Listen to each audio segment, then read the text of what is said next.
Thank you. We knew it was coming. She had cancer. And, yeah, she was getting treatment, but it wasn't getting better. You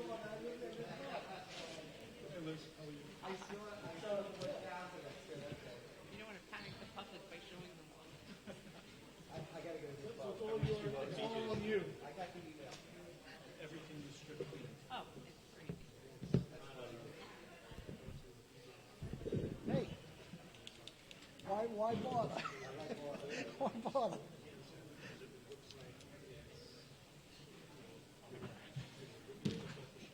Ready? No. Yeah.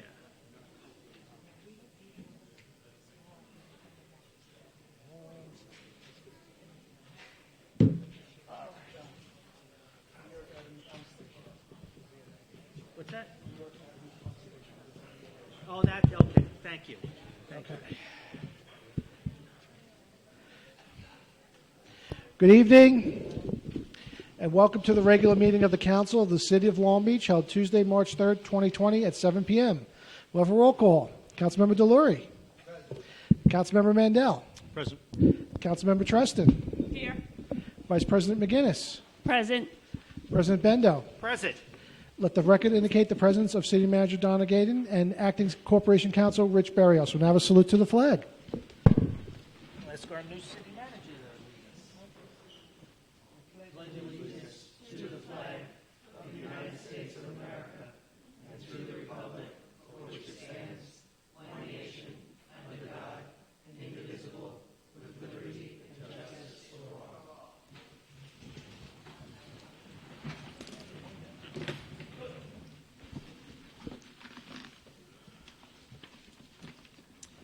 All right.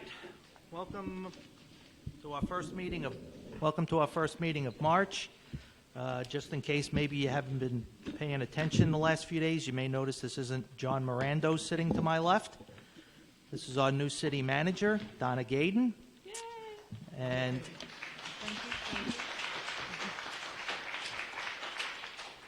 John has returned to Public Works, gone home to be Commissioner of Public Works. Want to thank him for his efforts as acting city manager and keeping us floating.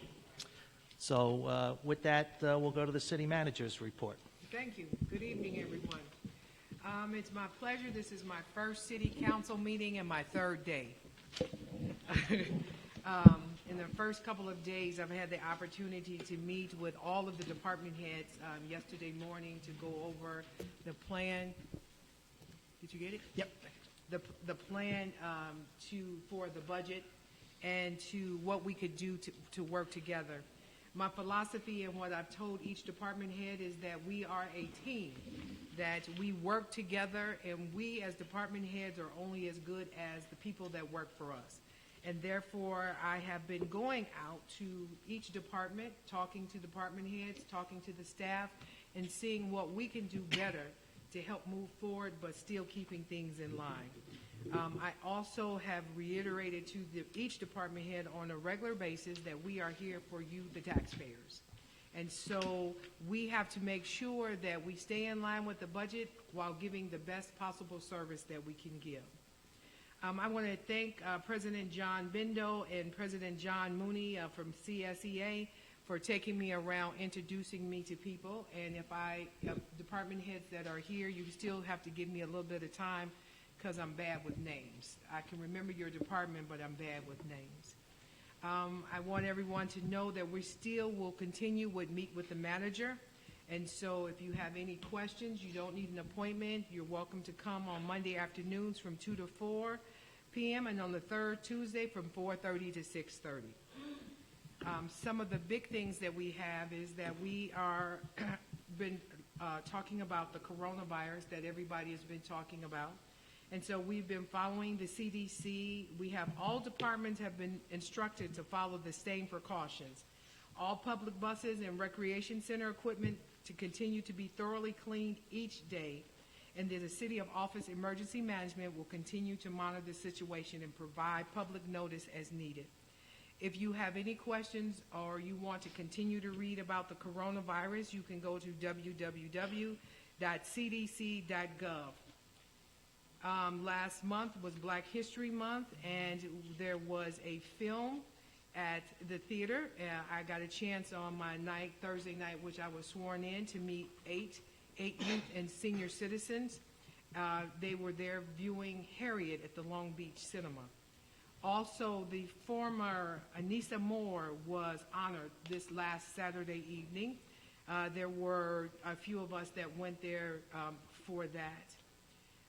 The resources for business, the city was very happy to join the chamber along with other elected officials, including Senator Kaminsky, to celebrate the opening of Bright Eye Beer Company on February 21st. If you know of any business, if you know of a business that is opening or expanding expanding the city's Department of Economic Development and Planning, is happy to help, as they did with Bright Eye. You can contact the city. We also have the Census 2020, which will begin in 9 days, beginning March 12th. Residents will begin receiving postcards with instructions on how to fill out the census online using a provided code number. We encourage everyone to participate in the census online, which is the quickest and most direct way to complete. And starting on April 1st, the census will be available by phone, mail, and door-to-door canvassing. The month of March is Women's History Month, and this month we will celebrate women's history. The Arts Council is now hosting a gallery of women artists from Long Beach in the City Hall lobby. Please stop by and take a look when you have a moment. And then the last item I have is Beyond the Dunes. Join artists in partnership in the Long Beach Public Library for Beyond the Dunes, a 3-week cultural arts initiative taking place throughout the month of March. They will kick off the month with the Kicking Country Music Festival from Friday, March 13th through Sunday, March 15th. That's all I have. Okay. And just to reiterate, the census is only every 10 years, so sometimes it's kind of out of sight, out of mind. But Long Beach has been considered an undercounted city. Particular neighborhoods, in particular the West End is one of them. So you West Enders, I'm looking at all of you. Some of the other neighborhoods have been undercounted, and that directly impacts how much aid we get from the federal and state governments. That is how many roads can get paved and other some infrastructure things where we get government money. If we're undercounted, we get less money. So it's very important that everybody participate in the census and make sure we're all counted. With that, Councilwoman... No, now you're not? Our city manager covered it all. Okay, so Councilwoman Treston had all her stuff covered. So with that, we can move on. Okay, our first item is a public hearing for the purpose of providing all persons and representatives of organizations with significant social, economic, and environmental interests an adequate opportunity to publicly present their views on and propose activities for the city's community development program for the 2020-2021 46th year. All right, I believe we're going to have a presentation from our Acting Director of Community Development.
All right, I think we're just warming up a little bit. We'll give it a few more seconds. So my name is Ryan McTiernan. I'm the acting director of.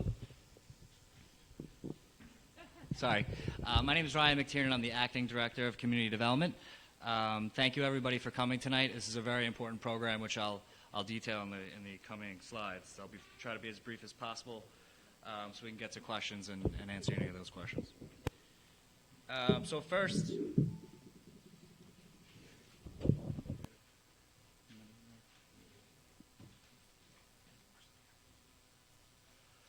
So first, let's talk about what the CDBG program is. The Community Development Block Program, this is the entitlement program. So first, to clarify, some people get confused with the CDBG DR program.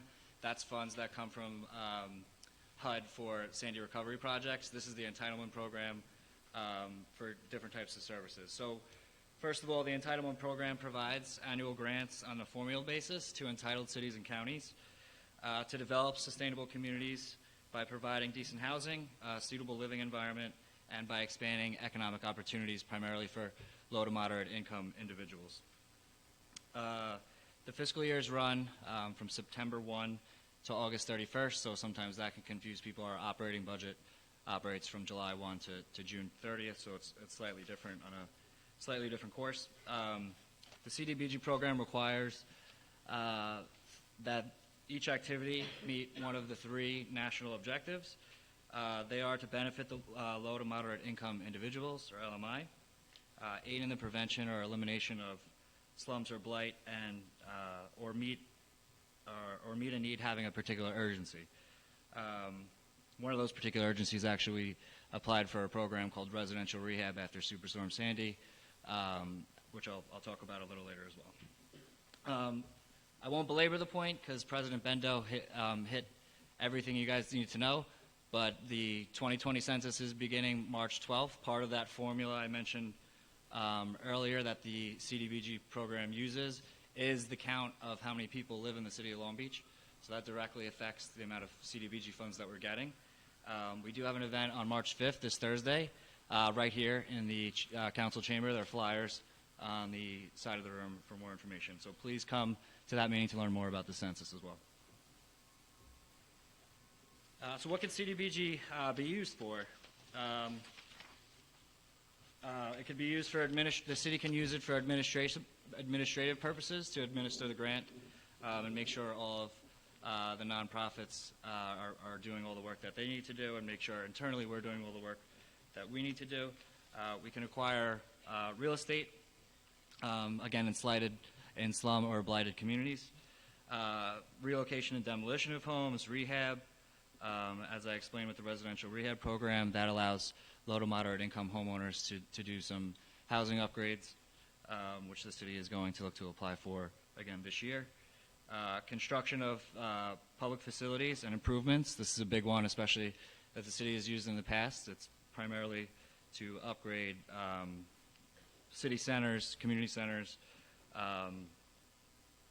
Public services is another use. That's one of the number one reasons why we're here tonight, to let the nonprofits know about funding that's available to them.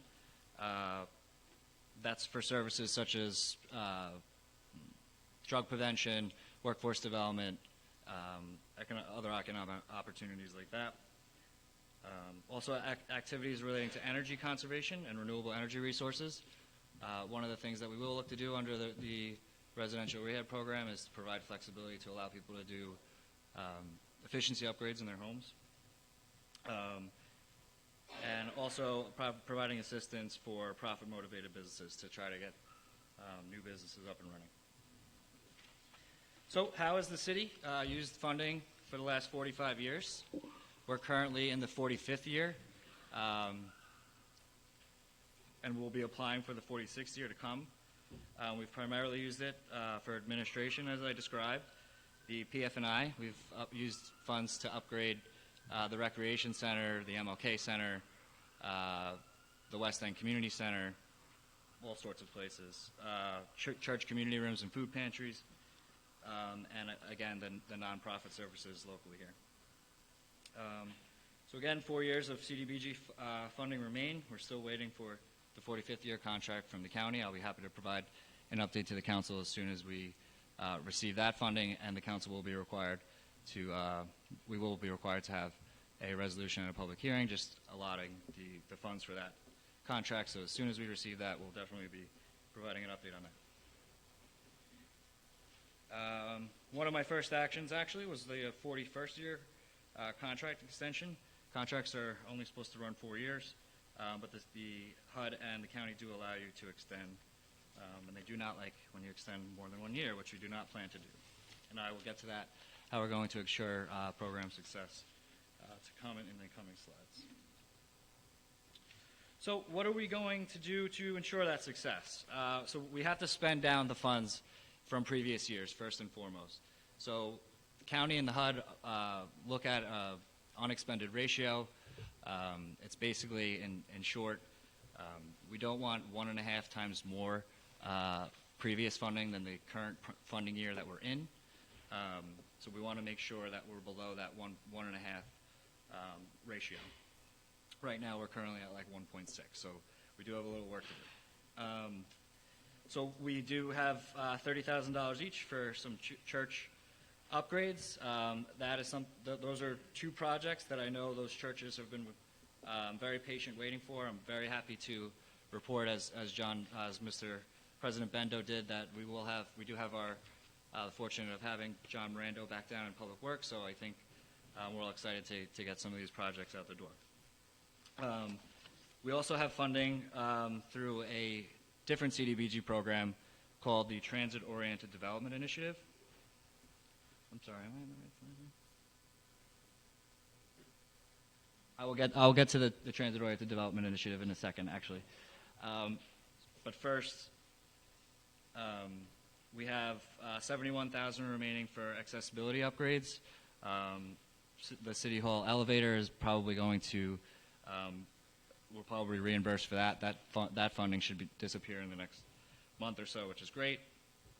We have $39,000 for recreation center upgrades in and around the recreation, $15,000 for a community garden at Leroy Conyers over on J.J. Evans, and lighting upgrades at the Magnolia Center and the VFW, which we're ready to get going on. We also have the Transit-Oriented Development Project through a different CDBG program. We applied for $400,000, but that was the original grant funding amount that we applied for. We have spoken to the Nassau County Development Office, Community Development Office, and they agree that we should request a transfer from the acquisition of real property line that we have $75,000 in to this Transit-Oriented Development Initiative. That with $50,000 existing in streetscape improvements would get us to $375,000, which is pretty close to the initial funding amount that we applied for. That project, we're confident we'd be able to combine all that money and get the project done by the end of the year and make HUD and the county happy with us. So what will we be applying for in the coming year? We don't have amounts right now. I will look to have amounts before the council before they vote on it on the 17th. We plan on looking at putting acquisition back into the fund after we make the transfer, based on determining an actual realistic action plan with the Long Island Housing nonprofit. That once acquisition funding becomes available through CDBG, because we need to spend it down preferably within the year. So we want to set up that infrastructure with a Long Island Housing nonprofit before we move, to have acquisition funds sit for a couple of years in CDBG, which has been the case. We don't want that to be the case going forward, so we want to work with a housing nonprofit like CDC Long Island or Long Island Housing Partnership to determine a realistic action plan to get something like that done. We'll also be applying for City Hall ADA upgrades. As everybody knows that has been coming to these council meetings, the elevator has been quite an issue, so we'll look to put funds for that, and we also have one more bathroom that City Hall needs an upgrade with the 6th floor bathroom. Previous funds from previous years have upgraded the 4th floor bathroom, the 5th floor bathroom that's going to be reimbursed this year, and we did the 3rd floor bathroom I think a couple of years ago with CDBG Recreation upgrades. We did a walkthrough of the recreation, and there are some serious issues with the pool liner, and we want to improve the access to the pool. There's some senior programs that run. There's a rickety ladder, so we'll look to replace that with something a little more stable, and improve the lighting in the recreation as well. We'll also look to put back residential rehabilitation funds. We have $30,000 coming in the 45th year, but I think residential rehabilitation, as far as getting upgrades in low to moderate communities and allowing people to do the Sandy type recovery work after ghost or money's gone, I think is going to be very important. I think that's something that the city should look to do certainly in the coming years to maintain residential rehab money in the CDBG program. And lastly, there will be applying for the public service. Again, that cannot be 15% more than what the city is going to apply for in a whole. We will apply between $400,000 and $500,000, but I will tell you that we'll have $275,000 in the 45th year, down from $330,000 from the 44th and 43rd years. So that's why we'll get to what the nonprofits should be doing to apply for CDBG funds with the city right now.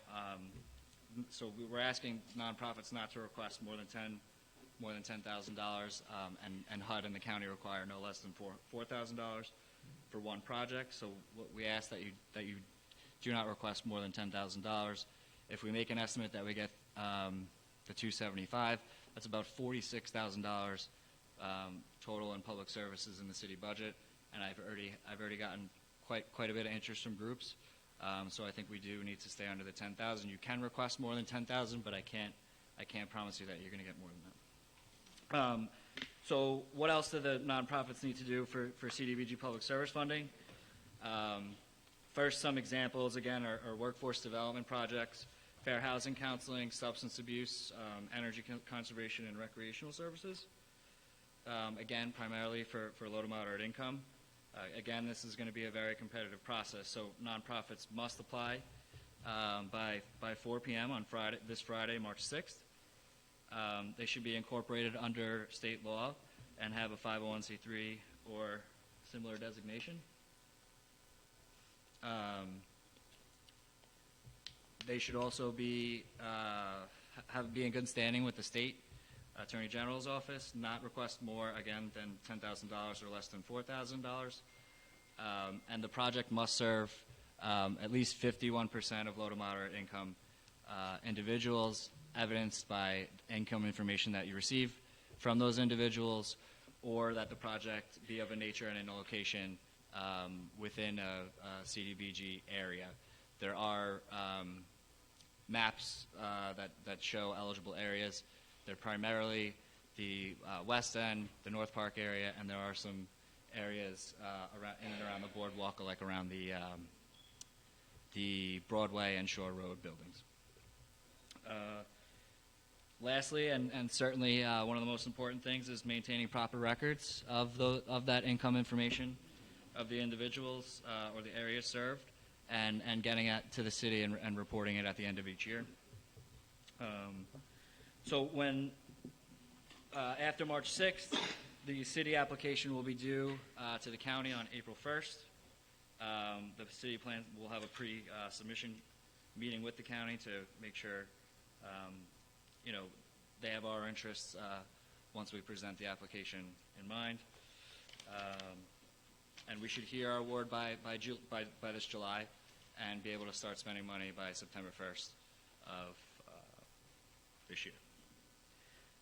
So that's all I have now.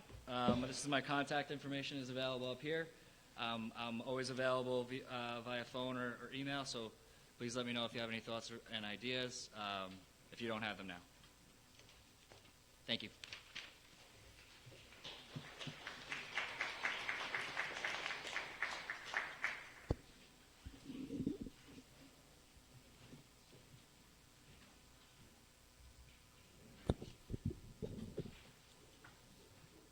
All right, so as soon as our AV squad here gets things wrapped up, we'll We'll open the public hearing.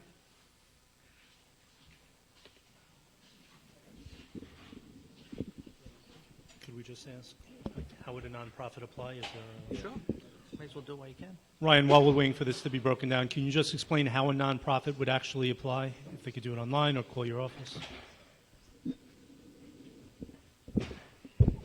So the CDBG application and opening award letter was sent out to our CDBG nonprofit list. The application is also available on the website I provided, longbeachny.gov/CDS. Anybody can also stop by the office. We had somebody stop by today, actually. We can print you out a copy as well. Thank you.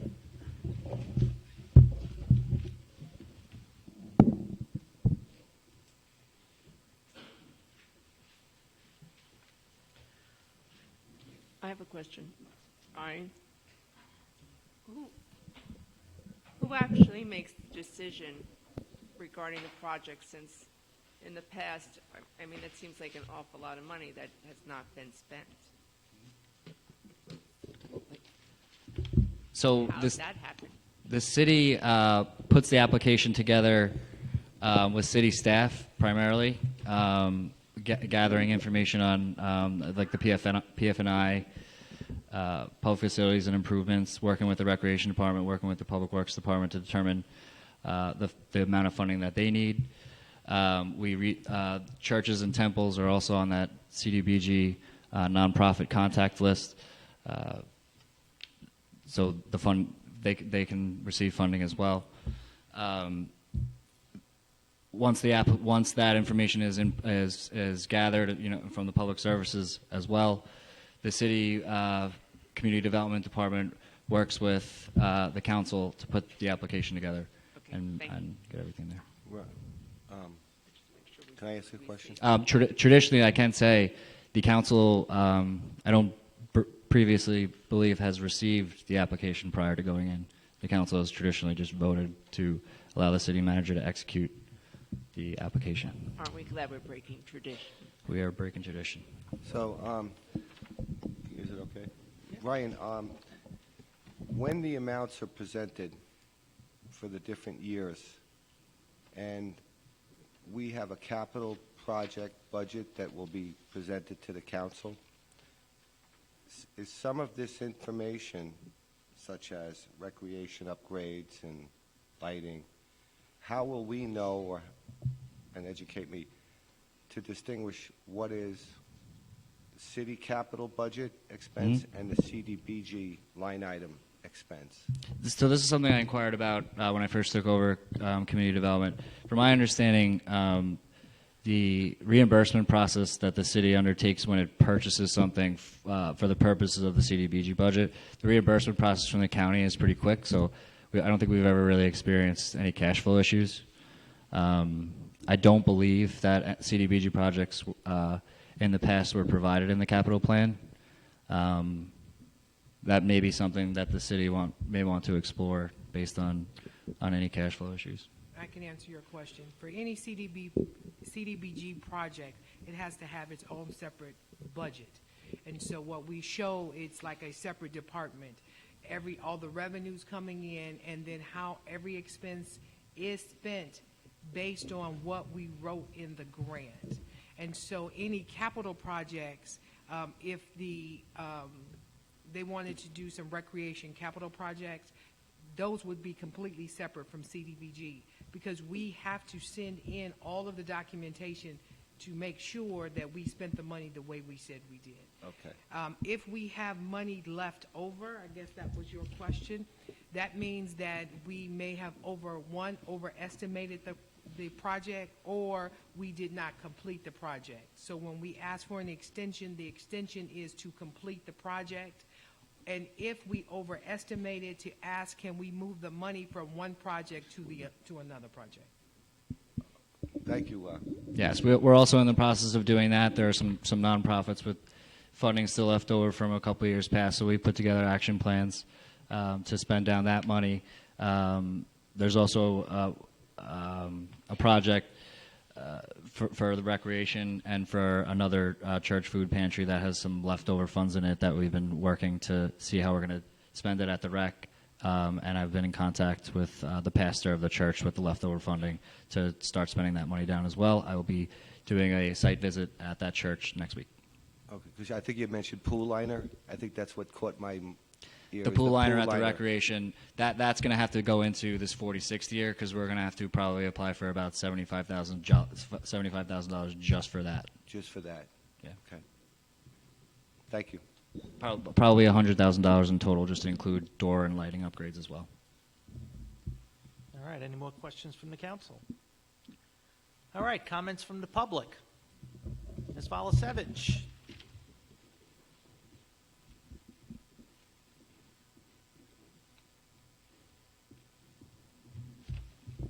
Mary Volasevich, Long Beach. Hi, Donna. Welcome again. How much money was left over from these past years? And can I just ask a question of why was that not done? You know, if you can spend it on another project, why wasn't that done? You're talking about 4 years ago, where the rec is in dire need of some of their equipment to be fixed, and it's not the workers' fault. They put in the work orders. They don't get the money to do it. And people pay a lot of money to go to that rec. And this should have been looked at, I think, prior, if you have to spend it down, to get some serious work done that you need there, number one. Number two, how much is totally left from 4 years? It's $499,000 from the fiscal funding years 41 to 44. $499,000. Correct. So had this been looked at or whatever, a lot of things that have been broken could have been fixed? I am not at. I cannot make an assessment. They to could have that. been fixed if you have to spend it. I can let you know that now that Ms. Gaydon is here and has worked very hard with several grant programs, she will provide the oversight to make sure that Ryan has the resources to make the proposals to get the money for the different programs and to actually spend the money and submit it and get reimbursed. So the thing is that if you actually look at the past 2 years, we didn't spend $243,000 for the last funding year and $156,000 for the prior year. But then it was $66,000 for year 3 and then $16,000 for the year prior than that. So to me, looking at the numbers, it's really evident that our staffing issues and the transition and turmoil that our city staff face with a lack of, well, not necessarily a lack of, but with a tumultuous leadership, that they could not spend these monies and get these programs through. So to your point, Mary, you are correct. There's money that should have been spent, but unfortunately it wasn't, and I'm really excited that we now have the resources in place to get this done.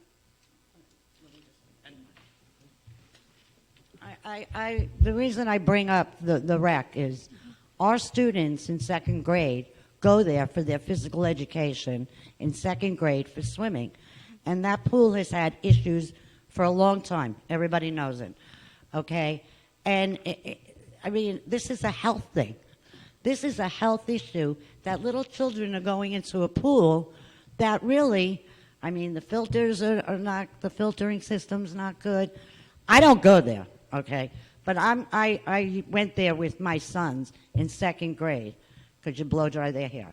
But the point being, I'm glad that Donna knows what she's doing, but somebody should have been overseeing this because, you know, if you fix a problem when it's small, it doesn't get so giant. And I hope that you stay on this and get this stuff done. And that's why I'm thankful that we're up here today as a team to get these important issues done, Mary. Thank you. All right. So, Miss Mary?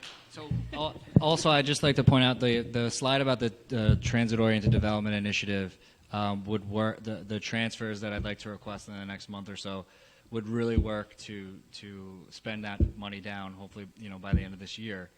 The $75,000 that's currently in the acquisition, that was moved out from a previous program, the microenterprise program. There were some projects that were proposed in past years that were excellent ideas and very much hit on the national objectives. But with the turnover, I just think there was kind of nobody here to get it done. So thank you very much for detailing that for everybody. And I understand the importance of this fund, and I'm looking to spend it down as quick as possible and to get more money in here for 46, 47, and 48. Miss Mary, I want to let you know that I was at the rec center yesterday. I asked them what their issues were because I was made aware of the $39,000 that was sitting out with CDBG. And so what we're going to do is look on how we can spend the money to upgrade wherever we can at the rec center.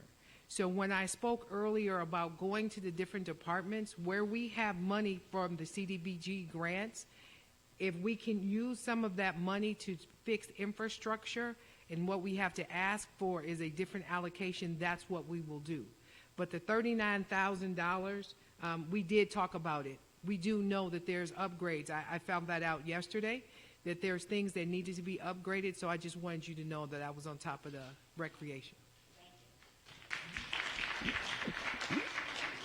All right, Mr. Dean.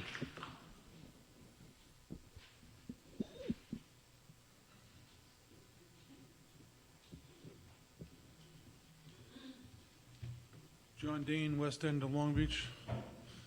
Thank you for coming. I'm glad you're here. Thank you. It's a new era for Long Beach. I listened to what was presented here in the CDC, and it sounds like the elevator, which has been a safety issue, and is now can be included in that. And it brought to mind that we have a problem in the West End on West Park from New York to Nevada. It's the only street in Long Beach that does not have a traffic control device at every major intersection, which in that case would be the two-way streets.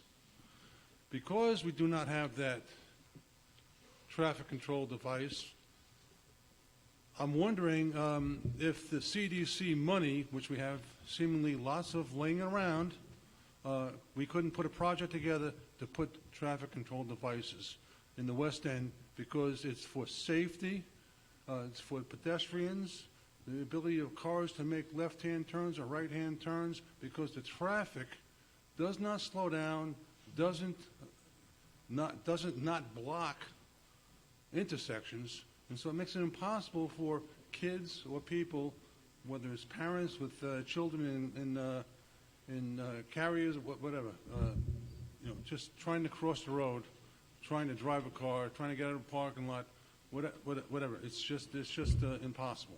So I'd like to consider using some of the CDC money for the safety of the residents in the West End along Park Avenue. Thank you. I'll take a look. I think I saw Mr. Lester put a hand up.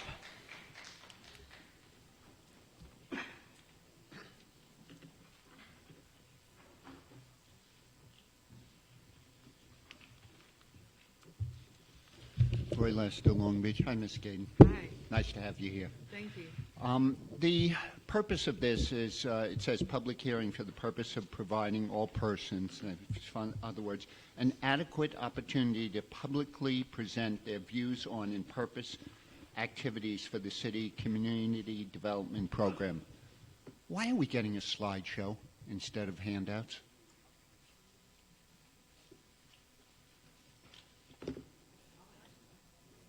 Okay. It's a safe paper. That's not what government's supposed to do. You know, you can say, Would you like a copy? I think people should have a If right, people would like a copy, but we would like, this is a public hearing to comment on it. And I don't remember everything that was on the slides. No. I mean, at worst, you could have put it on the website under the agenda, and we could have made our own copies, but it wasn't under the agenda. And I don't know, Mike, you have a copy, you know. Would you like to see my copy? Well, I would like to have seen it before I commented. Do you understand? Now I'm using my 3 minutes, my only comment, and I haven't seen that yet, except the slideshow. And there's no reason not to let the public see it. And come on, Liz, to save paper. We just received the copy prior to the meeting as well. And you don't have a problem with that? No. No? Well, you you should. Want if you want should, a copy because of, if anyone wants a copy of any document, they should call City Hall, 431-1000. how do we know what document? How can we ask for a document we don't even know exists, Liz? Come on. This is simple. You're having a public hearing. You're having a public hearing tonight. You're presenting this program. And you're saying, well, you should have called ahead of time for the... No. But you're you see what I'm misunderstanding. saying? This is a public hearing. We'd like to see this. It would have been nice to have seen this. It would have been nice to have seen, before we came, the different monies that haven't been spent. Mary brought up a really good point. I mean, that's a lot of money, but we never knew this.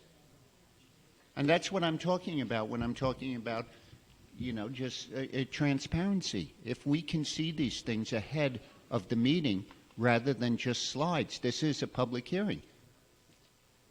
Mr. Lester, thank you for your comments. You will always keep reminding us of transparency, and I can't speak for everyone, but we also want to be transparent. But this deck was produced over the weekend by an employee in an understaffed department, and he was waiting for our reviews, and which he didn't get until some of the reviews he didn't get until last night. So, amongst his other responsibilities, he didn't get to put this up today. But that's something that we will be mindful of in the future for future hearings. I mean, you did it last year. You did the same thing, and last year you moved money over from MLK, $16,000. Why did you need to move it over if you had the money left over? What? Yes, I know it was a public resolution. That's how I have it. But why did you need to move it over? It was for MLK improvements, and you moved that money over to City Hall. Can we research and get back to you, please? Sure. Thank you. It's just, these are the questions that, when we get sprung these things, we can't ask these questions. We can't look at it. We can't research it. Understood. Thank you. Thank you, Karen. I can answer the why funds do get transferred. It's exactly what we were talking about earlier. Sometimes you overestimate, sometimes you underestimate. You want to be able to move that funding around. We just have to work with the county and HUD to make that happen, and generally it goes through. So is that the answer to Mr. Lester's question? Why funding gets transferred? I will find out exactly why the $16,000 was moved out. I don't have that information in front of me, but that's the general reason why. Is another project was deemed more needed at the time, so funding would be transferred. Ms. O'Leary.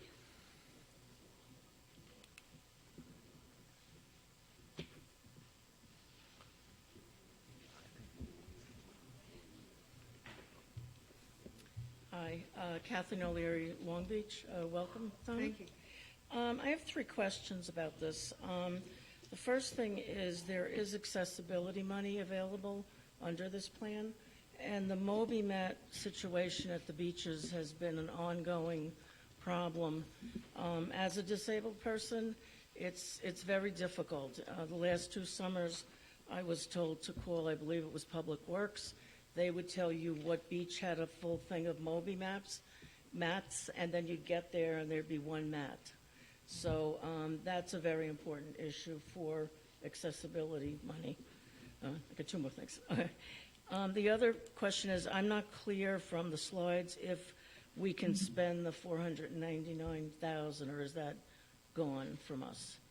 And then the last thing, which is a little more complicated, I get really nervous when I see words like slums and blight. I live on the edge of North Park, and I don't see any slums. Maybe there's blight. But I get disturbed when I hear it's the second time it's been brought up. I think they're old-fashioned, if you will. Yeah, and the question of acquisition of real property, what exactly does that mean? Does that mean that if a house isn't looking good and, you can just take it from them, or does it have to be crumbled? Those are my questions.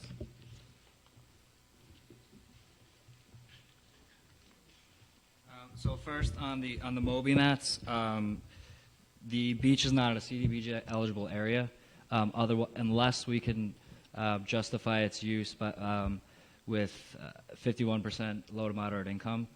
Other than having a ticket taker, or ask them for their income information as they're using them, I'm just not sure I'm comfortable applying for funds down there. The $499,000 is not gone. That the funding contracts last 4 years, and the 41st year, which I think there was about the 16,000 left in, that was extended 1 year. So we have up until August 31st of this year to spend that money down, which is what we're going to start focusing. You always want to focus on spending. That's why you see the 41 years are less than the 44th year, because we're always looking to spend the older year down first. The slums and blight terms, you're exactly right. The CDBG program and the federal language that's used in a lot of the regulations and guidelines and things like that are extremely old. So those are definitely outdated terms, and I'll keep that in mind as I talk about CDBG going forward. So I appreciate that. The acquisition of real property is to acquire a what's the word that I use? A dilapidated property for the purposes of buying the property for the purposes of putting affordable housing on it. So in the past, we've had, I think right now it's $175,000 to purchase, to acquire a property. I've spoken to CDC Long Island and the Long Island Housing Partnership. That's just not enough money to buy a home and then to raise the home, because a lot of the properties that we're looking at probably need to be raised. And then to put a house on top of that, it's just not enough funding. So we need to come up with a better action plan to get something like that done.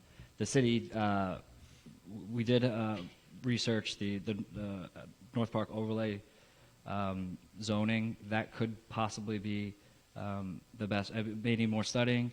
That's a decision for the council, but that might be a good option to get more affordable housing in the quickest, best way possible. Any more comments? Mrs. Adamo.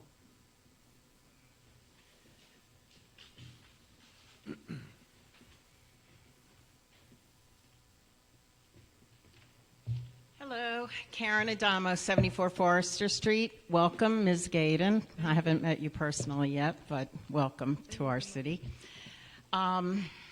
Most of you know that I'm the president of the Long Beach Historical and Preservation Society, so I'm here to ask for money.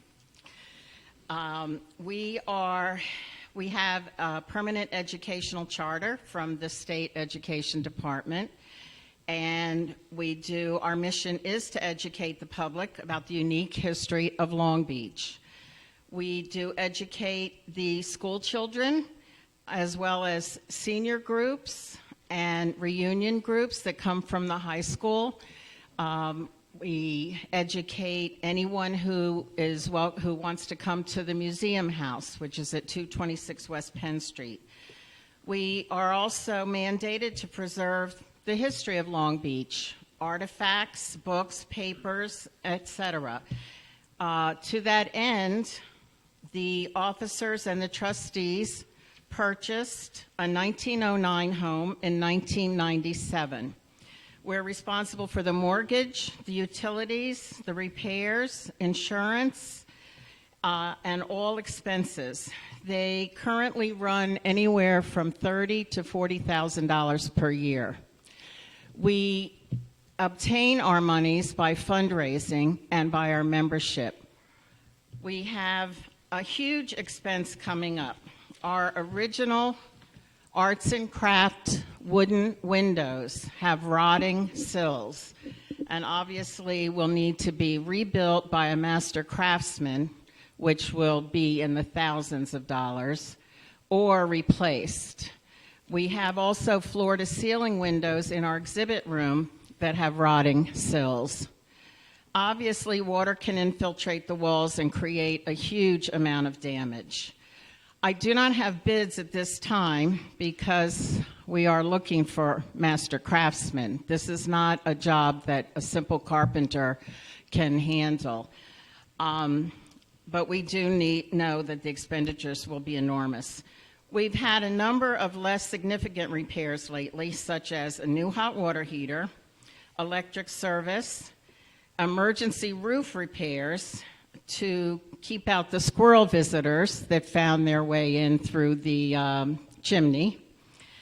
And we also have a portion of the back wall, of the south wall of the house that needs to be replaced. And as soon as we're able to get inside, we can see if water has infiltrated and caused more damage than we can see from the exterior.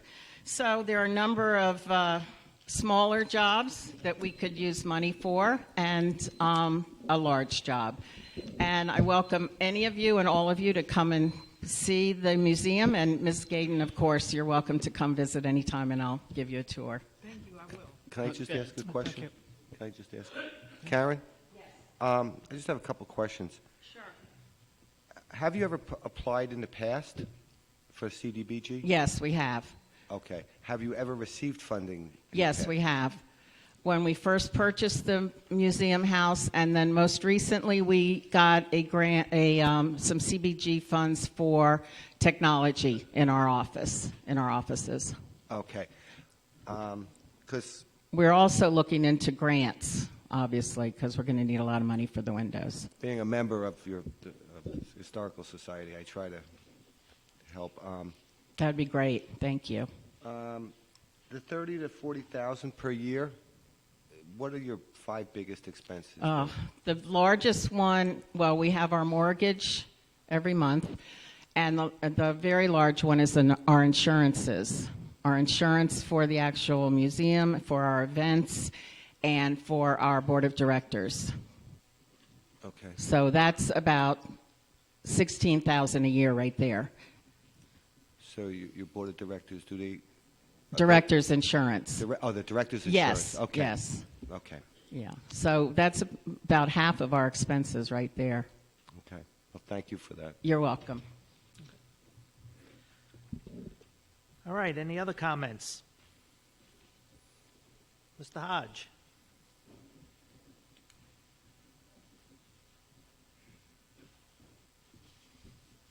Good evening. Good evening. It's always an honor to speak to our elected officials, those that represent us.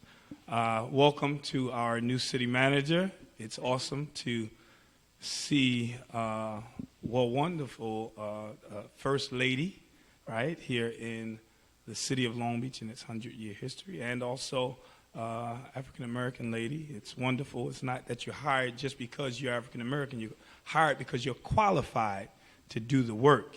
And so I thank you for being qualified, where most people called me and told me, oh, it's an African-American lady. And I said, well, no matter who it is, the city hired her because she's qualified. So I'm happy that you're here and looking to work with you like I always look to work with anyone. I am, in my individual capacity, I am the chairperson also of the Long Beach Martin Luther King Center. One, I wanted to, historically, a lot of times all over the country, community development funds are seeked out on behalf of what is supposed to get you the funding. And then that funding sometimes make it other places. And so hopefully we can make sure the money goes to the areas that it's supposed to go to. And I know they said something about $16,000 was shifted from the MLK Center. There's still some leaks that are in the MLK Center. We did speak about it, that the city had paid about $150,000 or something like that, and it still leaks there. So it's not as bad, but I would love for the city to look at that just for the vendors that did the work. Maybe you can probably still under contract. Also, the acquisition money or the money that they were talking about making it affordable housing, maybe that's enough. I don't know. I think it needs to be more studies on it to see if that is enough, because we do need more affordable housing around Long Beach, but definitely in North Park. Unless we're trying to run North Park out of North Park, we do need some more affordable housing. Affordable, the AMI, area medium income, is not the area medium income in the whole county, which is whatever it is, $60,000, $70,000. But I think we need to look at the overlay also within the zoning when we talk about area medium income. I think the overlay may be able to help people afford to stay in North Park. If we're really looking at how we can help out North Park, I think we can call in different entities to see how can we really help out North Park. Of course, we want to help from Nevada to Maple, from the Bay to the ocean, but we need to look at how can we help out with the overlay that's just for the North Park. What do the residents want there? And so that we should do that study. Also, when it comes to, community policing, maybe some of these funds can go to law enforcement to do some walking, maybe through the streets and stuff like that, that in the areas that it deems for. So again, thank you. Looking forward to working with Ryan. Thank you for the also the funds for the movie and the partnership that we have had in the future. There's two former community development directors here, Gene Ziegler and Mike Cruz, who did a great job when they were in helping us out. Thank you. Okay, thank you. Thank you, Ron. Any other comments? Oh, got another one in the back. Ms. Alessi.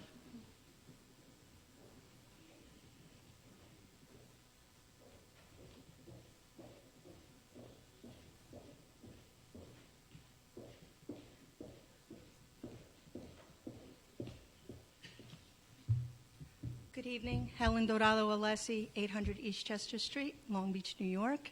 Welcome and thank you for your service. We're going to be working together and making this city wonderful.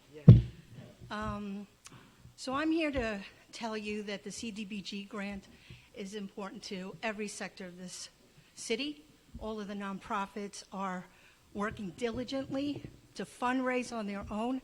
I don't know if the City Council, I believe you do, know the purpose of the safety net that we all provide as the nonprofit sector.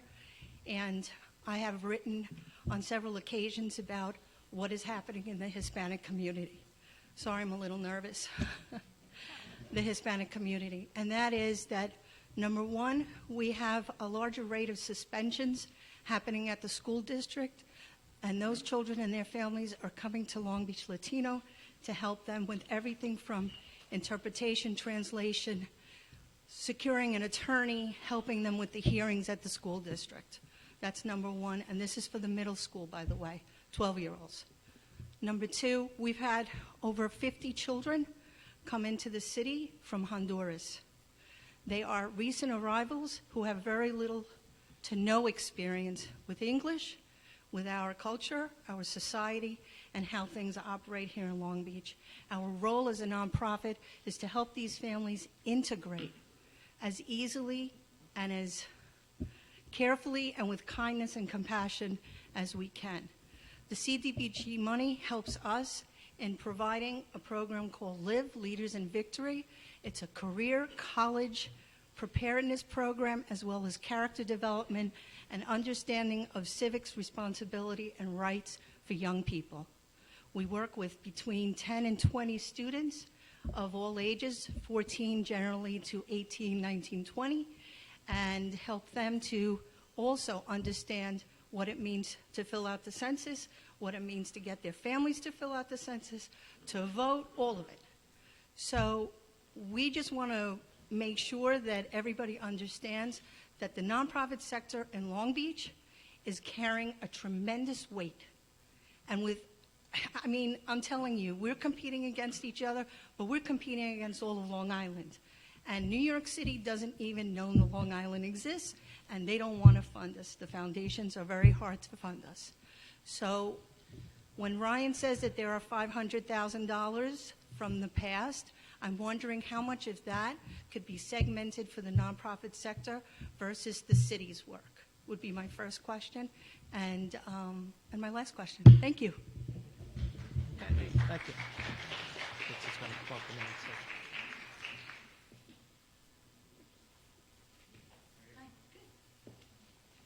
So to answer that last question, unfortunately, I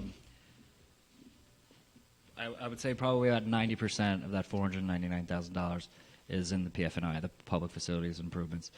It generally takes longer to get those online because you've got to put the bids together, and then then you have to design, and then you have to go to the construction bid. So those generally take longer, and that's why those funds, with all the turnover that we talked about earlier, that's why that money's sitting there. So potentially there's 10% of the 500,000? I'd have to go through. I can get an answer for the council for the coming meeting. I'd have to actually go through and figure that out. But I would say of the $400,000, they can't be more than $40,000. Yeah. But I'll go through and I'll get an answer for you on that. Ryan, while you're there, let me just ask a question. If the city has a building that needs upgrades or whatever, and that building could be upgraded for use by some of the nonprofits, for example, they could use the meeting rooms or whatever, something like that. As Could they the do, money yeah. be spent that way? Generally, the public facilities and improvements are kind of like the major upgrades, larger electrical, knocking down walls and building back walls. Like this, it's more. We're not allowed to buy equipment with it, like tables and stuff like that. It's actual facilities improvements. So they are benefiting from it because they, nonprofits use the Magnolia Center and the MLK Center and the Recreation Center all the time. So they do benefit in that way, as do all the residents in the city. Like I was thinking the old auxiliary police building, which has been abandoned since the storm, and if that was, could that money be used to be like rehabilitated that and then let some of the nonprofits use that? Certainly, yeah. I do know that there's a lot of issues, especially underneath. I think there's just the sewer lateral and water infrastructure in there that would all, and electrical and gas utilities that would have to be moved. But that certainly could be a use, yes, absolutely. Okay. Thank you. Any other comments? Going once, going twice, and on to the agenda. Oh, and we'll close the public hearing. I'll turn that back on. On to the regular calendar. Item 1 is a resolution authorizing the city manager to accept a donation from the Long Island Home Builders Care Incorporated. So what this is Senator Kaminsky contacted a couple of us, and through the Long Island Home Builders Care, Inc., which is sort of the charitable wing of the Long Island Builder Institute, which is made up of 600 companies of builders and contractors and things like that. So what this philanthropic wing of them does is they basically donate time, material, and things to various projects for communities in need. And what they're doing is they're building 5 accessible playhouses for a children's playground. So what these are, they're about 8 feet by 8 feet. It has a door that's big enough for a wheelchair to get through. It's tall enough for an adult to stand inside so they could be in there with a child. And we were offered the opportunity to have one, to get one of these, to have it built for Long Beach. And we're going to accept it. It's going to go into Clark Street Park over in the canals. It was determined they got the room for it over there. It's a good spot for it. So that's sort of it in a nutshell. Pretty straightforward. Something that some children will get to enjoy for a long time to come, hopefully. So with that, any questions from the council? Any questions from the public? And we have one in the back there. Oh, I didn't even see him. It's Mr. Kelly.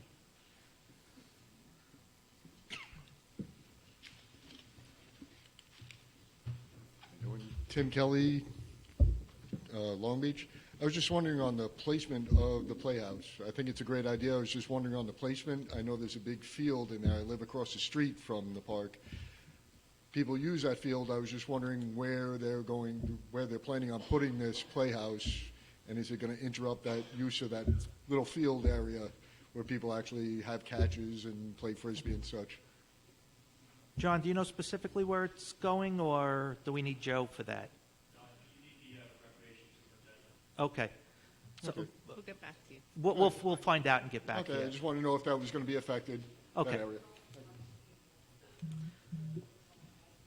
Any other comments? Okay, on to the next thing. Item 2 is a resolution authorizing transfer of funds for the 2019 to 2020 fiscal year.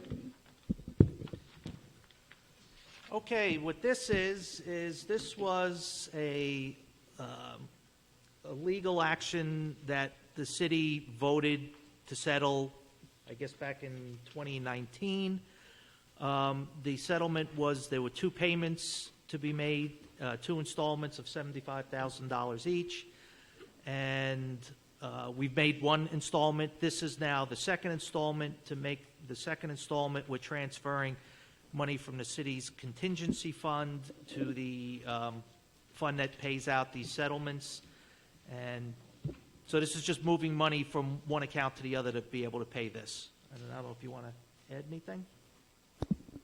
No, not really. It's essentially, it was a construction delay claim we settled last year, and I believe it was for the New York Avenue pump station, I guess, was the background on it. And this is the second and final installment of that settlement, so there'll be no further transfers on this item at all. Okay. Any questions from the council? Any questions or comments from the public? Okay. Oh, wait. Mary's got it almost.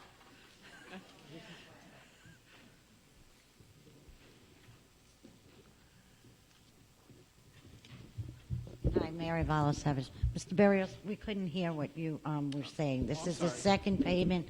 Someone got hurt at the pump station? No, this was Oh. this was a construction delay claim, so it was contractual in nature. And this is the second and final installment of that settlement, so there'll be no further, I guess. Oh, okay. I couldn't hear you. Sorry, yeah, I'll make an effort to speak into the microphone. Okay, any other comments? Okay, with that.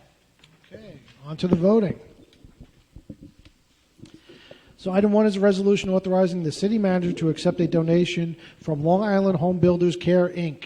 Who introduce and move the adoption of this item? I will. Second? I will. Voting, Councilmember Delory. Yes. Councilmember Mandel. Yes. Councilmember Treston. Yes, and with that, I'd also just like to say it's great to have a piece of accessible equipment, and I'm hoping that with the Kiwanis Club is getting ready to donate an accessible swing as well, that our parks become more accessible for all children of all ages. Thank you. Vote yes. Vice President McGinnis. Yes. President Bendo. Yeah, I just want to thank again the Long Island Home Builders Care, Inc. and Senator Kaminsky for bringing this to our attention, so I vote yes. Item 2 is a resolution authorizing transfer of funds for the 2019-2020 fiscal year. Introduce and move the adoption of this item. I will. Second? I will. Voting, Councilmember Delory. Yes. Councilmember Mandel. Yes. Councilmember Treston. Yes. Vice President McGinnis. Yes. President Bendo. Yes. Okay. City manager's personnel report has been filed by the city clerk. Who will make a motion to close the meeting? I will. Second? Anyone? I will. Otherwise, we're staying. We're staying anyway. Voting, Councilmember Delory. Yes. Councilmember Mandel. Yes. Councilmember Treston. Yes. Vice President McGinnis. Yes. President Bendo. Yes.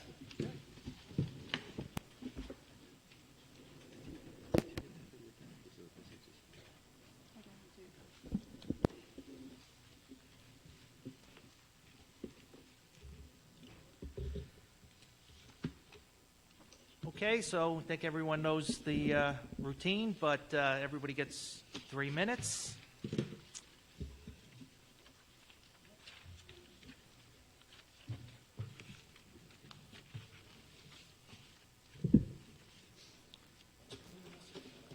Okay. And first one of the evening, Ms. Volasevich. Okay. And we got a blank. Somebody named Blank in the audience?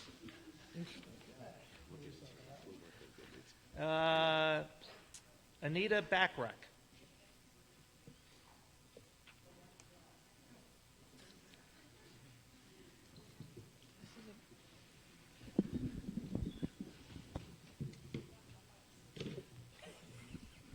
Hi, good evening, everybody, and welcome, Ms. Gazen. I hope I said that right, because we've had many, many city managers. My name is Anita Backrack. I've been living here over 20 years, and I've been coming to many meetings, and the common denominator seems to be money for the city. I have a proposal, which I'll give you, Ms. Gaden, because you're just brand new and you don't know what I'm talking about. And basically, it's to purchase the building that's on Long Beach Boulevard, which is now a garage.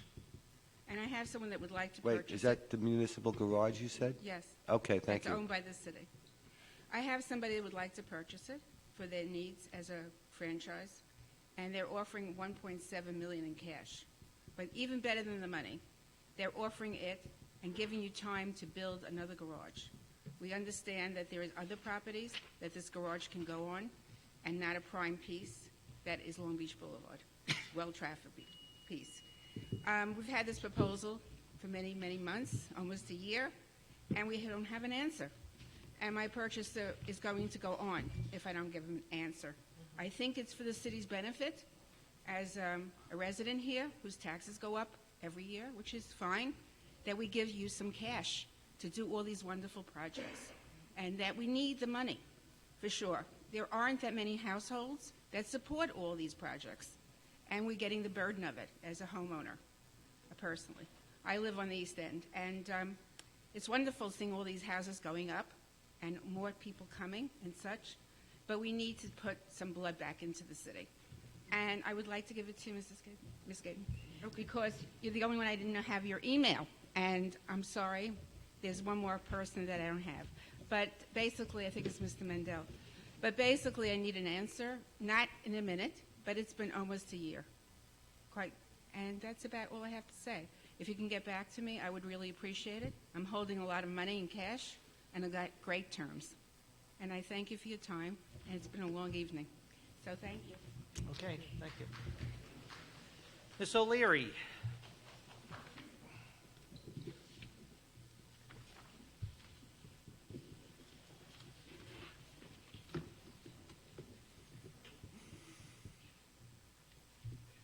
Kathleen O'Leary, Long Beach.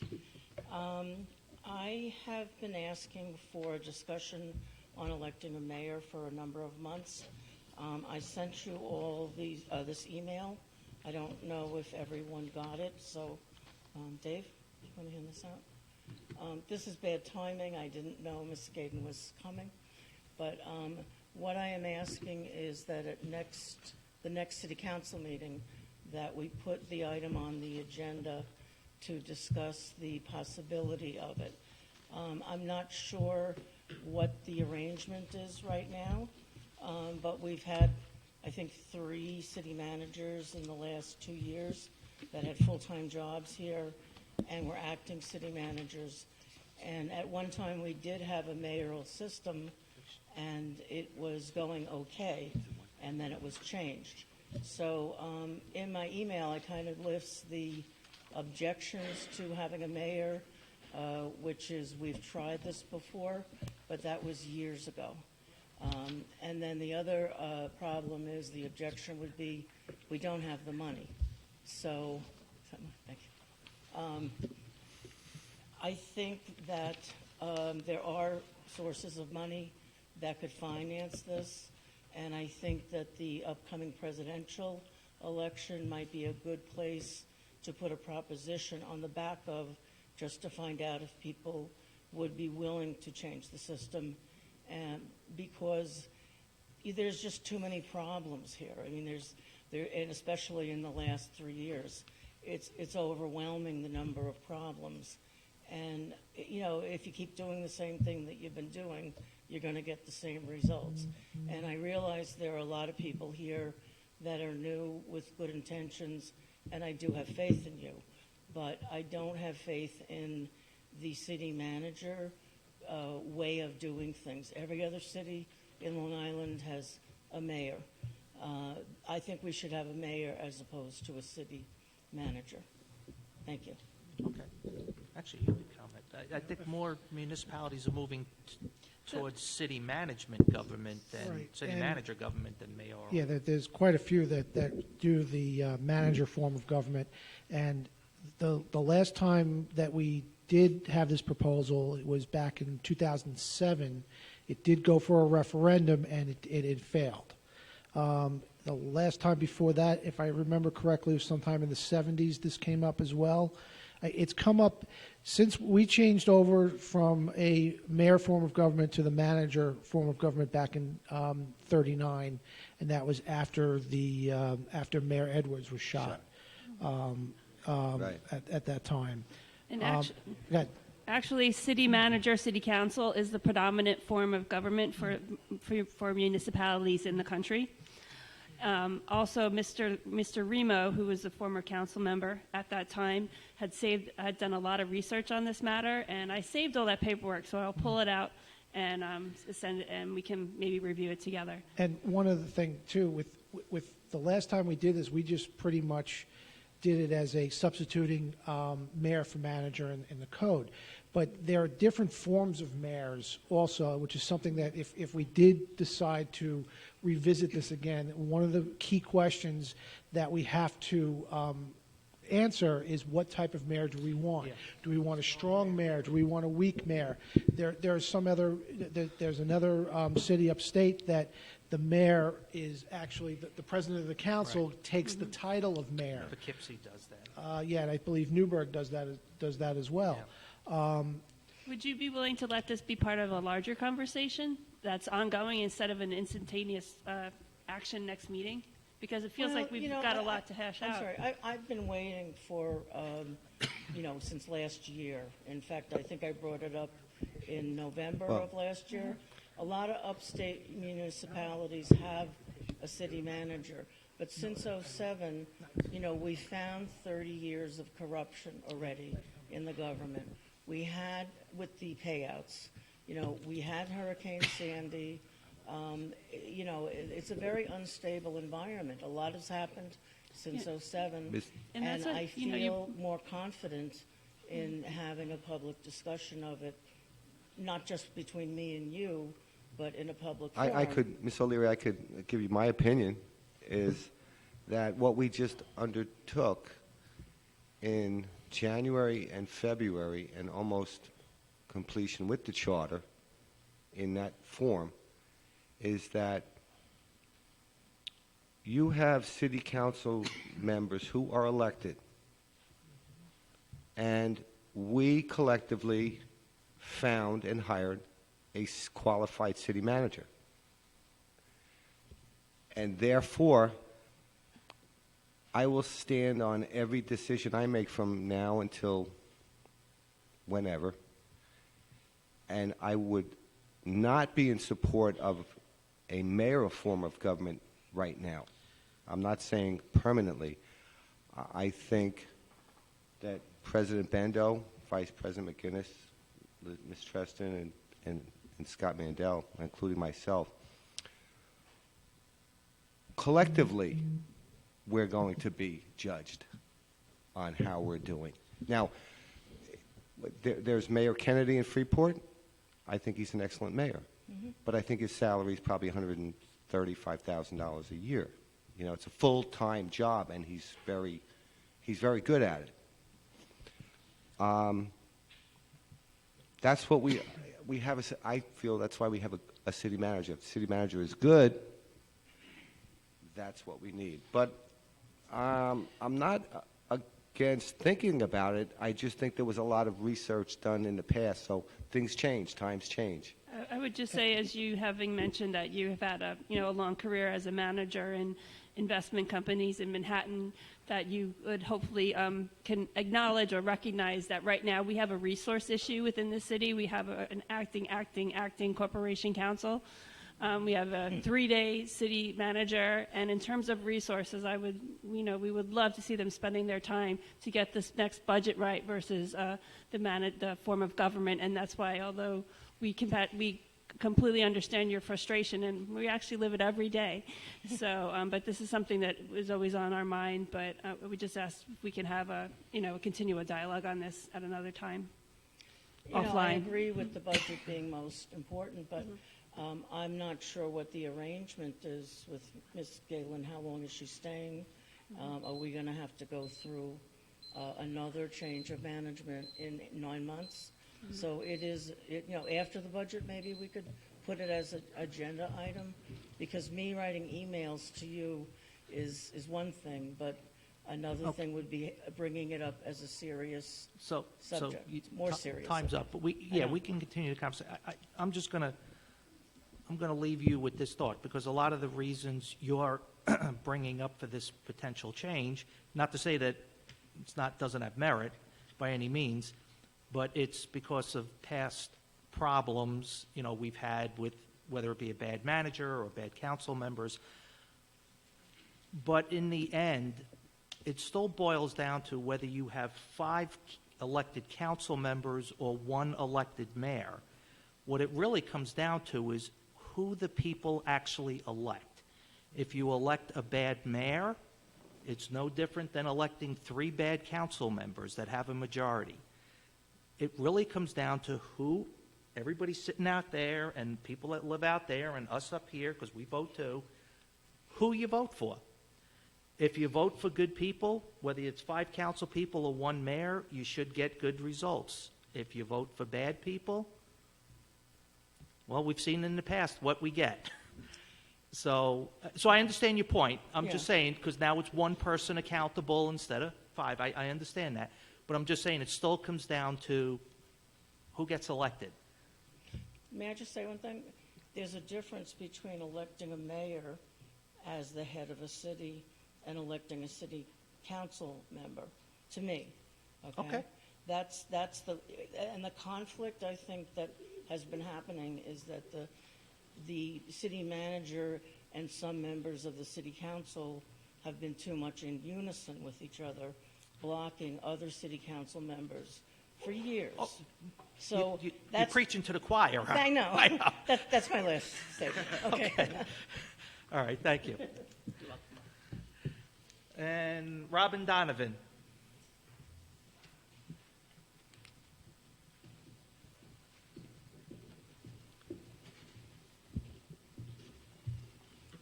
Robin Donovan, Long Beach. Welcome again, Donna.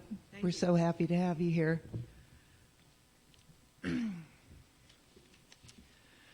According to the Long Beach Herald, dated 9/24/19, Anthony Rifalato reported that the draft audit found that the city of Long Beach overpaid 10 current and former employees more than $500,000 in separation payouts in the 2017-2018 fiscal year, including Rob Agostisi and Jack Schnurman's payouts exceeded limits set in the city code and contracts for at least 25 years. What steps are you taking to recover overpayments of $500,000 of 10 current and former employees in the 2017-2018 fiscal year based on State Comptroller Tom DiNapoli's office? So we announced this some weeks back. Maybe you weren't aware of this. So we brought in an outside independent law firm, and we've launched an internal investigation into the payouts. So right now, they are working, they're doing an internal investigation, they're going through all that to basically get to the bottom of what happened, who did what, and then they're going to come back to us with a series of recommendations on next steps on whether it's recouping the money or what action needs to be taken. So we're waiting for that. In fact, I spoke to them today. They're getting close to coming in to brief us on what they have found and their recommendations for moving forward. When you say they're getting close, is that a week? Is that a month? Is that 3 months? I can't. I mean, understand we're in an emergency mode. I have no qualms about This that. isn't- That this we're isn't- in an emergency situation. Yeah, this and- is not months away. No, this is Uh-huh. not months away. This is going to be more near term. Okay, are they also investigating if there were any overpayments made in 2018, 2019 fiscal year, or you have any information on that? So what they're doing is they're basically, so we got the two reports from the state comptroller. One looked at the city's finances in general. That was one report, and provided commentary on that. And then the second one was specifically on the questionable payouts. They're looking at both. Mm-hmm. And you're taking into consideration what the state comptroller recommended as well.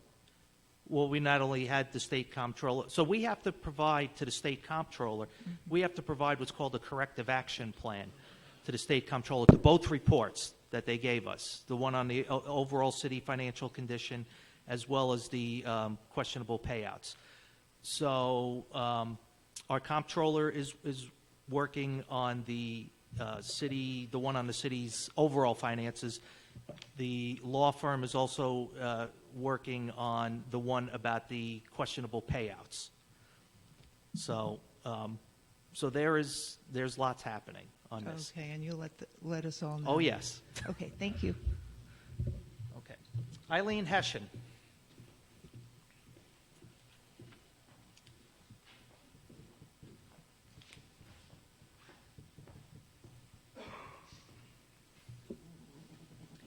Eileen Hession, Long Beach.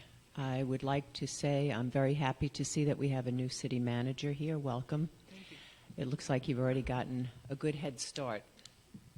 I have a couple of questions. A couple of weeks ago, a month ago, I brought up some pictures of the Hebrew Academy land with the graffiti on it and so forth, and I'm wondering if anybody ever notified the owners of that land to get it cleaned up.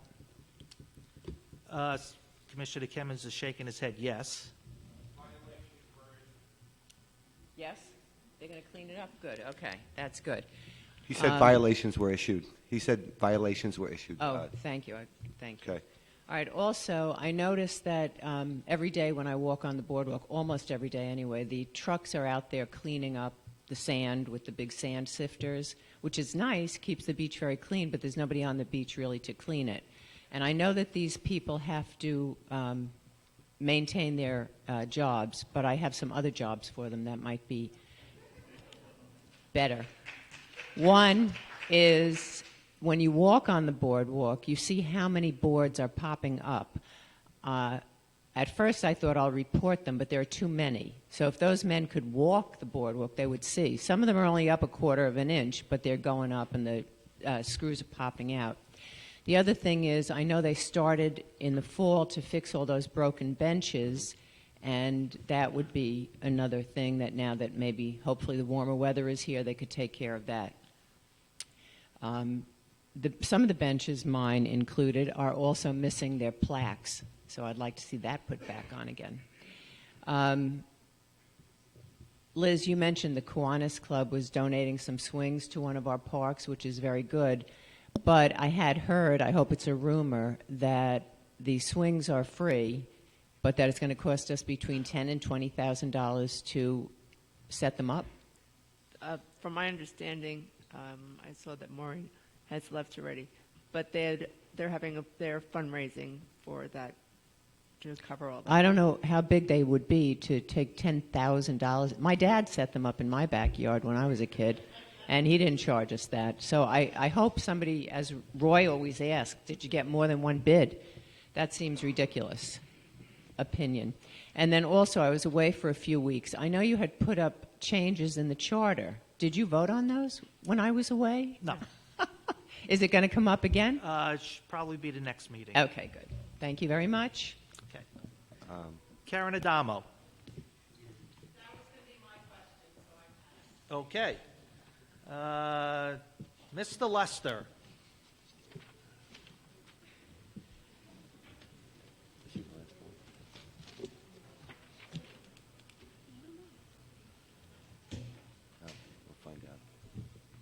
Bunch of questions, so maybe I should ask them first. I noticed that the city engineer's salary dropped from $162,755 to $123,004. I'm sorry. I said I noticed that the city engineer's salary dropped from $162,755 to $123,400.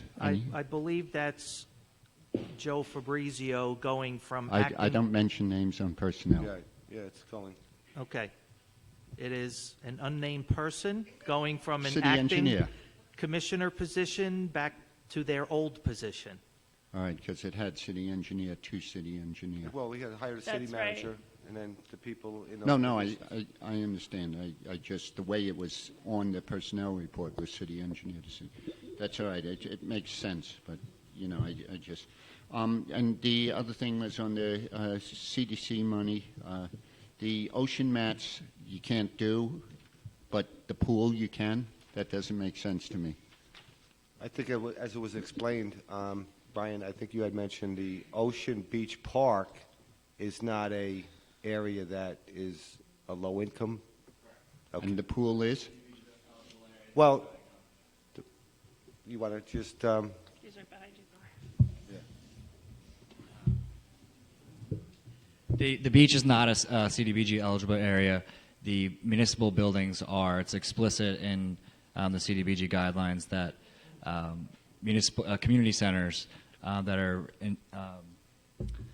enjoyed by residents, no matter what the income is eligible for projects. So it has to be a building. It can't be. Yes, it has to be a building.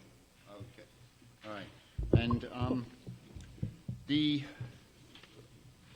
when Ms. Gaydon came, and again, I'm glad to have you, you said that she comes basically, she has a 6-month contract because she comes in, she fixes it, which we're hoping you do, and then moves on. The great sheriff. But do we still have a search firm looking for a permanent city manager? So what we have is it's a 6-month contract with 3-month extensions. Right. So... But it took us She's 3 years to get her. Okay, but we got her, and Okay. now she's here. So she's here until the job is done, and then when we determine that we're getting to that point, then that's when we kick in. Oh, okay. With the search firm is still on the burner. They're in sort of, I guess I'll use an engineer. They're in hot standby. Okay. All right. I just was just the way she was presented. All right. And finally, the bulkheading. Right now, you have bulkheading going down the Huron Canal that's 18 inches higher than the end of the canal. And I understand that's the way it's going to stay. And it's even lower, I believe, at where the Reynolds Channel meets the end. What's the plan? How are you stopping the water? That's going to have to be a Commissioner Mirando question.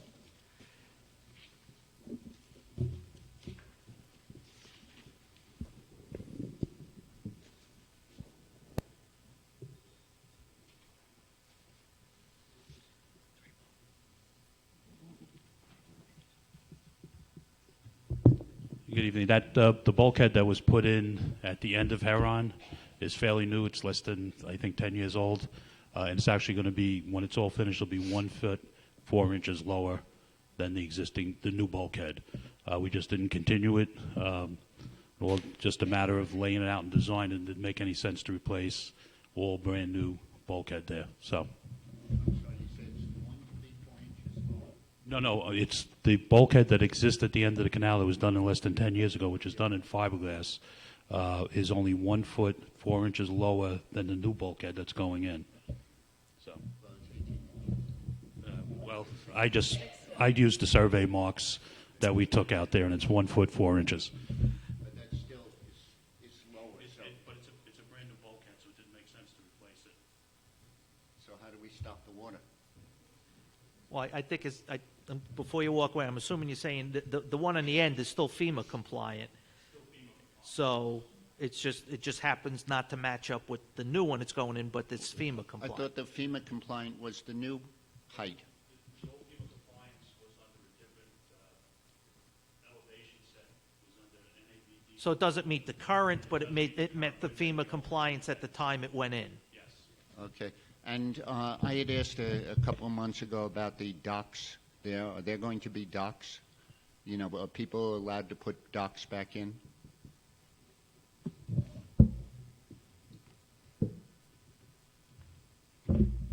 When we did this, we did a complete review to make sure everybody had an existing permit with the Army Corps and the DEC.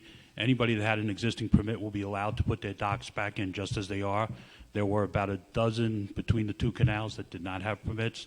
In order for them to put their docks back in, they are going to have to secure a permit. It's a one application that goes to all two agencies, to U.S. Army Corps and to DEC. But those that didn't have a permit before are going to be required to get a permit to put their docks back.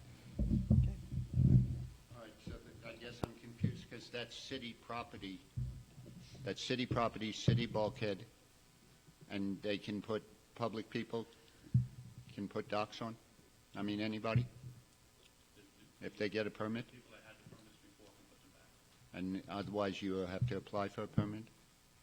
So you don't have That's to... what he just said. Yeah, so you don't have to own the property, you can just apply for a permit. Well, you're raising an interesting question, actually. Yeah, and, I know that nobody wants to answer. That might be worth some thought. I know what you're asking, yeah. Yeah, exactly. We did do some research and history on this, and it seems back in the 1970s, at that time, the president of the Bay to Canal Civic Association requested that people be able to beautify their property across, and there was a 30-year payment of $1 per foot of frontage by the homeowners that went on for 30 years. I'm still researching the rest of the history, but this came from one of the old-timers that lived down there and brought in all the information.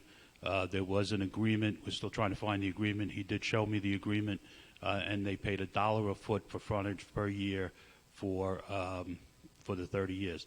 In addition, when the bulkhead was replaced there many years ago, they also paid, I believe it was $100 a year for 30 years for the replacement of the bulkhead opposite their property. And they use. Right now they've paid nothing for that bulkhead, correct? Right, that's all being paid for by GOSA. Yeah. All right, I'd love to get that answer, if anybody can apply. Per foot, which would roughly be either 30 or 40 feet. It can be 60. 60? Okay, so it would be $100 per year. Okay, so The waterfront. I understand what you're saying, Mr. Lester. Sure. It's going to be one of those issues, somebody's going to have to make a decision. We want to sell the property to them, we want to tax them for it, we want to have a gate fee. I mean, there's all different ways to do it. It's a political decision that as an engineer. Understood.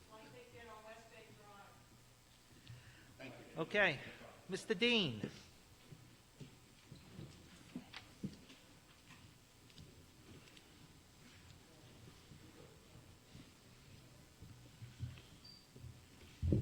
John Dean, West End of Long Beach. Once again, for the sake of our new city manager, I just want to go through a little history. The West Park Street from New York Avenue to Nevada was probably designed the way it is right now with the 3 or 4 lights that it has on it approximately 70 years ago, when the West End of Long Beach was primarily a summer community only, with very, very few people living there year-round.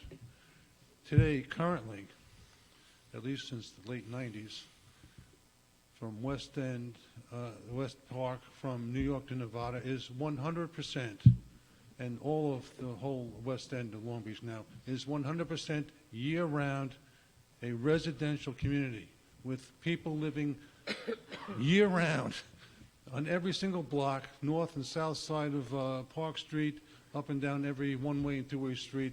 Instead of being 90% vacant in the winter, it's 95 or more percent present in the winter and the off-season from the summer.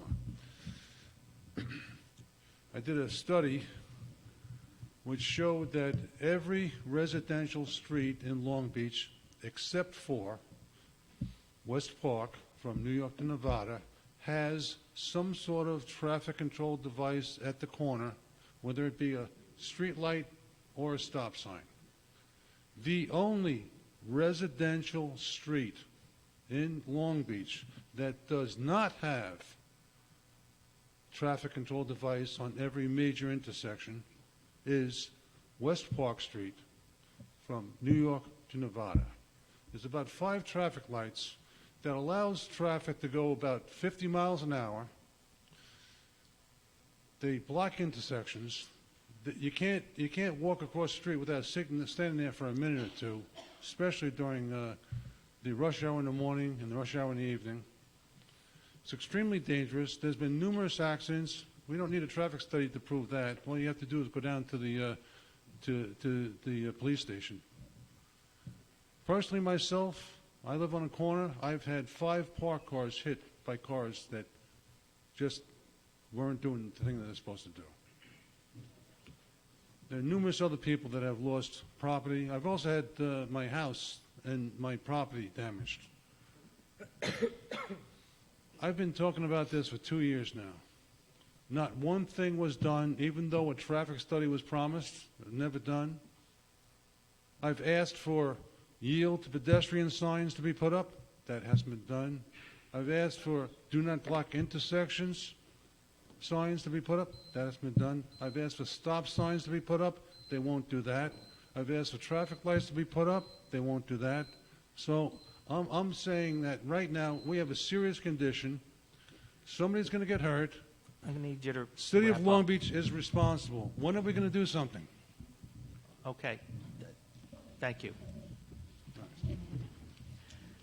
Mr. Gusler.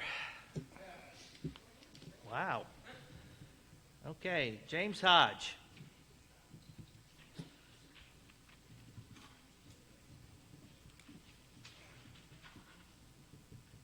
James Hodge, 95 East Fulton Street. Just want to give this to Ms. Tristan. You forgot your painting from the paint night at the MLK. Thank you so much for coming and supporting. Shakira Wilson's the City of Long Beach former. She was on the Arts Council. It wasn't a Martin Luther King Center event, but you still came to support a young lady from the community who's an artist and an RN. So thank you for coming, Liz Tristan. Really quickly, just wanted to say, I'm not sure if some of the money may need to go to the heat up here because I had to put on my scarf. I don't know, maybe need to turn the heat up a little bit sometimes. But I just wanted to say the $25 million for the North Park bulkheading. I heard we're talking about bulkheading, and I know from Long Beach Road to the Reverend Evans Boulevard, there's no bulkhead and there's only riprap, and it's been like that for a long time in the North Park neighborhood. And I know that there was $25 million. I don't know where that money was coming from, and I don't know when it's coming in. But I thought they were supposed to start bulkheading in that area. I'm not sure what the timeline is on it. Stop my time. We got to get you a pair of roller skates. Just while the Public Works Commissioner is coming up, the Public Relations Department worked really hard on the website revamp. There's a section up top on the website when you go to the homepage, longbeachny.gov, under services at the top part.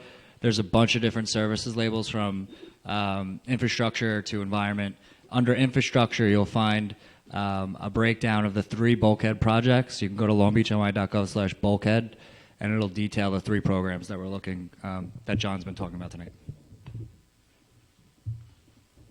Okay, the project that James is talking about is the critical infrastructure bulkhead project, which also includes a 33 million gallon a day pump station on Water Street to pump flood water out. That project was put out to bid. It's a FEMA-funded project. Bidding, the contracts are coming in much higher than we realized. That came in at $32 million. We negotiated a reduction from the contractor down to $28 million. We just got approval from FEMA for the extra money. So that project will be being awarded probably in the next 2 meetings. We'll also need to go out to bond. The way we set it up with FEMA on the bonding is, as opposed to other projects where you had to complete the project to its completion and then pay off the entire amount, get refunded the entire amount by FEMA. The way this is going to work is we will submit on a monthly basis bills from the contractor, and while we do have to bond the full amount, more than likely we will not take a ban out for more than $5 million, which will be paid off on a monthly basis. The project is expected to last about 18 months. I would expect the work to start in the spring once it's awarded. Thank you. Appreciate it. Also, again, just wanted to thank the city. Historically, has been working with the city, with the Martin Luther King Center, with community development funds. As I said before, a lot of municipalities take the money and do other things with them. I would like to thank this city. The Martin Luther King Center have been helped for many years, but I always say, please look at the programs that it could support. I know you said that you were a member of, I know you just got elected, and I'm here. Historical Society. Yes, I was a member too for many years. I would just say recuse yourself only because you said that publicly that you would like to see them get, funding, and you're a member. No, So I don't think I said I'd like to see them funded. I just asked them what their expenses were, 30 to 40. all right. Well, I know I'm you. just trying- I'm I'm just just saying trying when to- they vote, because you said publicly you're a member. Just to help you out. I'm here to help with. And Well, then thank you for the help, Yeah. but I'm asking questions because I want to be informed. No, when they about- vote on the when fund, we and I vote? hope and I hope they get it because they do great work, and I've worked with Mr. Damo a lot. So again, I would hope that you continue looking at each organization and what they do and funding them accordingly to what's allowable with the community development funds. And again, the mayoral system, I believe that we have a great city manager. With all that I heard about her, I'm looking forward to working with her as a resident, a taxpayer, and all of that wonderful stuff, and also a 23-year member of the Long Beach CSEA. And I think that our beach, while they on the beach all year round, I think that's why Long Beach have one of the cleanest beaches in the country. So again, and I'm just here supporting my CSEA members also. So again, thank you for your time. God bless. Good Mr. night. Hodge, I have a question for you, Mr. Hodge. Yes. I thought that the Long Beach MLK Center Incorporated was searching for a new executive director. Is that still the case? Yes, it's still current. So that you don't have a new director yet? No, we have an acting ED. You have an interim director? Yes. Is that person working with Ryan on the community development block grants? Those applications went out. They will be sending the proposal to Ryan. Yes, like Okay. everyone will be sending. So you're all squared away with all the grants. You've asked for everything that you possibly think you can. Well, they're going to send the full proposal. I had a proposal Your here interim- tonight, your- but I'm not. She's out ill. The acting ED, she's out ill. Okay. Ill, and I'm not going to submit the half, so I'll just let them submit it. I talked to Ryan already. I know last year we didn't receive a dime. Our non-for-profit, and I requested and asked. We didn't receive a dime from community development, but we're looking to. But you feel make it you've been given adequate service that this year to fulfill the application with the city? Yes, he's been to the center numerous Okay. times, and I think that with him just stepping into the role, Mhm. I've seen him a lot. With calling, with emailing. So I think that I've been the center has been supported adequately by him, who's just stepped into this role. Okay, Yeah. we just ask that you let Ms. Gaydon and the city council know sooner rather than later when you have a new executive director, because we'll want to meet that person. Okay, yeah, and hopefully the acting ED will be here when it gets voted on. She was just out ill tonight. If we don't have a new director by that time. Okay. All right. Thank Thank you you. guys so much. Looking forward to working with you. All right, thank you, everyone. Get home safe. Remember to wash your hands.